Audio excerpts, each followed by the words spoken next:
Últimas notícias do São Paulo, Botafogo querendo Ferrarese, Pablo Maia, uma troca. Bora trazer detalhes sobre toda essa situação, do que a gente ouviu de apuração referente a tudo isso. Vamos falar também sobre Ávila, tem uma novidade que não é tão animadora assim para o São Paulo Futebol Clube. Vou falar também sobre o Biasotto, uma novidade no centro de treinamento da Barra Funda, e também trazer uma atualização importante sobre a dívida do São Paulo. Só antes, aqui embaixo na descrição tem o link para você se tornar membro do canal, para ter conteúdo exclusivo. São vídeos exclusivos, bastidores, tudo, vários benefícios a partir de R$ 4,99. Bora lá, trazer informações do São Paulo Futebol Clube. Bora começar com essa troca entre Botafogo e Pablo Maia, Ferrarese. Botafogo, São Paulo podendo fazer uma troca entre Ferrarese e Pablo Maia. Que história é essa? Bora trazer todas as informações referentes a isso e trazer o que a gente tem de apuração. O interesse do Botafogo sobre o Ferrarese a gente já tinha conversado aqui mesmo no canal. O Botafogo tem realmente um interesse na sua contratação, só que aí seria uma negociação por empréstimo, e o São Paulo sempre ponderou para o Botafogo que gostaria de uma venda ou de uma troca de jogadores.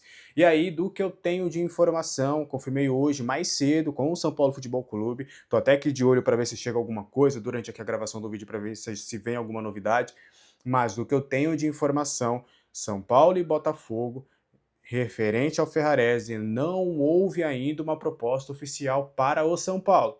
O São Paulo confirma o contato, confirma que o Botafogo tem um interesse na sua contratação, mas não tem ainda uma proposta oficial, e isso é corroborado pelo staff. E o staff está deixando tudo nas mãos do São Paulo. Ferrarese não vê problema em ficar, mas também, mediante um bom projeto para sair, ele também não se opõe. Então, o São Paulo está com a faca e o queijo na mão aí para decidir toda essa situação. Sobre o Pablo Maia, eu conversei com uma pessoa próxima ao jogador que me negou veementemente a possibilidade ou qualquer conversa do Botafogo. Estou em contato com o Júnior Pedroso, ele sempre é muito solícito, mas ainda ele não respondeu, é sábado, então deve estar aproveitando aí a folga do sabadão. Assim que eu tiver atualizações maiores sobre a do Pablo Maia, a gente traz mais detalhes. Só que também vou trazer o lado do clube. O São Paulo também é em contato com a nossa reportagem, afirma que até agora não houve nada. E quando falo nada, é nenhuma sondagem. Eu perguntei, fui a campo, perguntei para mais de uma pessoa dentro do São Paulo e todas falaram, cara, até o momento não temos nem sondagem, nem perguntaram para a gente sobre o Pablo. Então vamos aguardar as cenas dos próximos capítulos para entender se de fato vai ter alguma coisa evolutiva nesse quesito, tá? E aí, por que eu falo que é importante a gente esperar? Porque quando eu entro em contato com as pessoas do Botafogo, elas confirmam o interesse no Ferrarese, mas não afirmam a proposta, e afirmam também o interesse na contratação do Pablo Maia, e que foi um nome discutido, só que também ainda não há uma proposta oficial. Até uma fonte com quem eu conversei lá no Botafogo me afirmou, ó, a gente está conversando, a gente está vendo possibilidades, São Paulo está sendo um parceiro nesse quesito para a gente trocar uma ideia, para ver a viabilidade de algumas negociações, então vários nomes estão sendo debatidos. O São Paulo até chegou a perguntar sobre o Savarino, mas obviamente que a gente não vai liberar. Então, para vocês entenderem como é que está todo esse contexto, como é que está essa situação referente a Botafogo e São Paulo. Existem sim conversas para entenderem ali se rola algum tipo de negociação, mas falar que tem proposta ou que tem alguma coisa avançada, nesse momento eu não consigo trazer para vocês, porque é o que eu tenho a campo. Eu sempre falo para vocês, eu gosto de vir aqui para trazer o que eu tenho de apuração referente às notícias dos colegas e o que a gente consegue de exclusividade. Então, o que eu, Alexander, tenho neste momento é uma não confirmação sobre tudo o que tem acontecido aí no noticiário neste sábado, tá? Tô certo, tô errado, não sei, mas eu gosto de trabalhar assim. Vamos ver, vamos aguardar a cena dos próximos capítulos e deixo para você. Pablo Maia, Ferrarese, Botafogo, você acha que pode rolar uma troca? Você acha que é válido? Lembrando que o Pablo Maia também tem equipes do exterior de olho na sua contratação, e até as equipes do exterior o São Paulo confirma, e as pessoas do Pablo Maia também confirmam, né, que chegou um clube russo, um clube alemão. O clube russo, pelo que eu entendi, seria o Krasnodar, que estaria com interesse na contratação do Pablo, mas até o momento nada oficial. Então é mais ou menos nesse cenário. Quero saber a opinião de vocês aí nos comentários. Beleza? Avançando, trazendo mais informações, tem uma importante e exclusiva sobre o Ávila, que eu vou deixar um pouquinho para depois. Só antes, vamos trazer um cenário importante. O Biasotto, ele que comandava ali as categorias de base lá de Cotia, ele vai subir para o profissional, ele vai ser realocado para o futebol profissional, mas ainda trabalharia na base. Como é que funcionaria isso? A informação que foi dada primeiro pelo Marcelo Braga lá do GE. O que vai acontecer? O Biasotto, ele vai fazer parte da transição dos atletas de Cotia para o profissional. Vocês vão lembrar que a gente trouxe uma informação com exclusividade de que o São Paulo tinha um incômodo por conta da transição dos atletas de Cotia para o profissional. Eles entendiam que essa questão precisaria ser melhorada e melhor observada. Eles entendem que os atletas de Cotia precisam vir mais prontos nessa transição para os profissionais, tanto fisicamente quanto mentalmente. Então há um entendimento, um consenso de que precisaria melhorar essa transição. E aí, o São Paulo estaria pretendendo colocar o Biasotto nessa função para ele ser o elo de ligação entre Cotia e entre o Super CT. O Muricy Ramalho, o Rui Costa continuariam ficando ali com as questões do futebol, mas aí o Biasotto seria esse responsável por fazer essa transição dos atletas. Até com as pessoas com quem eu conversei, tá, ele vai fazer parte dessa transição, mas o que ele faria basicamente no dia a dia? O que seria essa adaptação?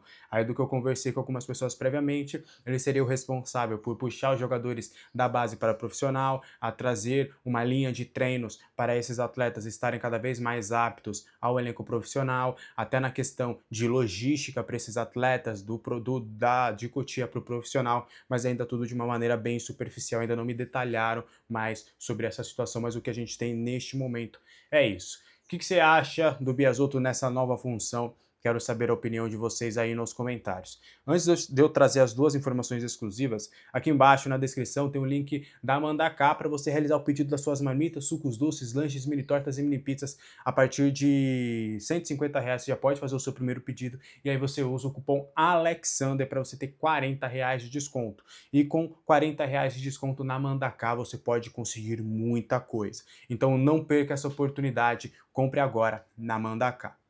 Bora trazer as duas últimas informações do vídeo. Eu tô aqui de olho no celular, né? Que estão mandando no computador, porque estão mandando aqui e tal. Então, a gente tá vendo aqui se a gente consegue alguma atualização. Vai que a gente consegue aqui gravando mesmo. Mas vamos aguardar aqui no momento que a gente tem de informação, é tudo isso.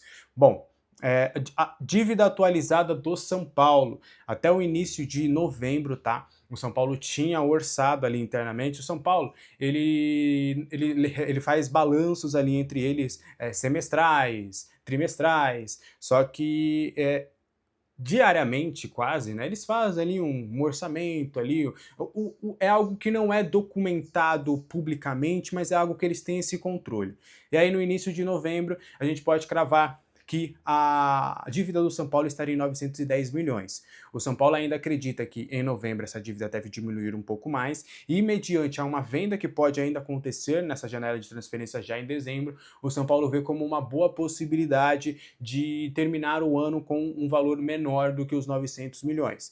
Isso ainda é uma previsão otimista, só que o São Paulo entende que é capaz disso acontecer. E aí o São Paulo, que começou a sua temporada com uma dívida de 968 milhões, diminuiria essa dívida para pouco menos de 900 milhões. Tudo isso, né, graças muito às vendas da base. O São Paulo vendeu, a gente pode questionar, e eu questiono, o valor das vendas, né, que foram bem pequenas, na minha opinião, para a maior safra de Cotia que a gente teve nos últimos anos, mas o São Paulo acabou vendendo um pouco a mais, esse bem pouco a mais, praticamente mais do que o dobro, foi muito também para tampar alguns buracos ali em gastos que acabaram sendo exacerbados durante essa temporada. Aí na terça-feira vai se apresentar ali, eu não diria, eu esqueci a palavra correta, não é um balanço, mas é basicamente uma situação das receitas. O São Paulo vai apresentar, do que eu tenho de informação, essas receitas giraram em torno de 980 milhões, tá? A São Paulo vai apresentar essa receita e vai também já começar ali os trâmites para a votação dos empréstimos pré-aprovados lá com o Banco Decoval e também com o Bradesco. Isso é na quarta-feira, tudo acontece na quarta-feira e aí na quinta-feira ainda deve recorrer ali um pouquinho à votação. Então é mais ou menos nesse cenário dessa dívida do São Paulo. Apesar dos pesares e tudo, a dívida diminuiu. Óbvio que a gente tem que fazer todo o questionamento do que foi gasto durante essa temporada, das contratações, das vendas que poderiam ser melhores, de alguns valores de patrocínio que poderiam ser melhores, tudo isso. Mas, no fim das contas, a boa notícia é que a dívida diminuiu. Então, acho que a gente pode questionar, tem coisas para falar, mas pelo menos a dívida deu uma diminuída. A gente espera que no futuro não muito distante o São Paulo consiga se equacionar financeiramente para a gente conseguir voltar a ser competitivo. O que você acha disso tudo? Quero saber a sua opinião nos comentários. Bora lá terminar o vídeo de hoje com uma informação exclusiva. O staff do Gaston Ávila, jogador que tem negociações avançadas com o São Paulo, recebeu neste sábado do Ajax o interesse do clube holandês em avaliar o atleta para ser reaproveitado pelo Ajax na próxima temporada, ou melhor para eles, no meio da temporada. Então, o staff do jogador que já tem um alinhamento com o São Paulo e está na mira do São Paulo para a sequência da temporada, a gente pode ainda não cravar que melou, mas a situação ficou um pouco mais complicada, porque a preferência, óbvio, é do Ajax. O Ajax tem contrato com o atleta até o meio do ano de 2028, então o que já tinha ali programado da viagem dos agentes do jogador para a Europa para resolver outras questões, entre elas a do Gaston Ávila, já seria para se encontrar presencialmente com os dirigentes do Ajax para entenderem melhor qual que vai ser o cenário dele. Mas, em um primeiro momento, o staff do jogador recebeu essa sinalização do Ajax de que eles querem avaliar o atleta para ele ser aproveitado para a sequência da temporada do futebol europeu. Então, o São Paulo ainda não descarta totalmente a contratação, ainda entende que tem negociações muito bem andadas nesse quesito, é um nome que agrada, principalmente ao técnico Hernan Crespo, mas ainda está num sinal ali de calma nesse quesito, tá avaliando ainda um pouquinho o cenário para entender e está aguardando a sinalização oficial do staff. Beleza? O que você acha disso tudo? Deixa aí a sua opinião nos comentários. Esse foi o vídeo de hoje. Espero que você tenha gostado. Qualquer dúvida, comentários estão abertos. Quero seu like, seu hype e quero que você se inscreva neste canal. Beleza? Amanhã cedo, 7 horas da manhã, tem vídeo novo trazendo ainda mais informações do Tricolor Paulista. A gente espera aqui trazer informações boas. Aí, ou a qualquer momento a gente volta. Mercados a gente sabe como é que é. Ontem, por exemplo, fiz um vídeo a mais porque o São Paulo fechou com o Danielzinho. Então a gente espera trazer boas notícias em breve. Beleza? Um abraço, bom final de semana para vocês. Tchau!